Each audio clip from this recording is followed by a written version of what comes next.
or sa Philippine Statistics Authority, kukol sa pangalang Mary Grace Piatos ay atin pong na-receive ang kanilang tugon dito nung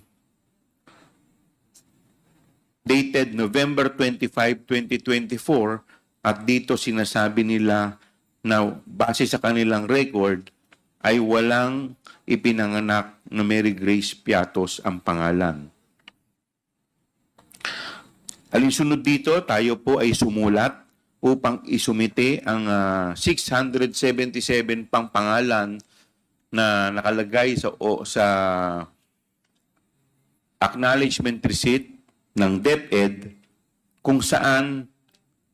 tayo po ay binigyan ng tugon ng Philippine Statistics Office dated December 8, 2024 at dito kanila pong sinasabi na out of 677 individuals, 405 ay walang birth certificate o walang record sa birth certificate o pwede nating sabihin na non-existent.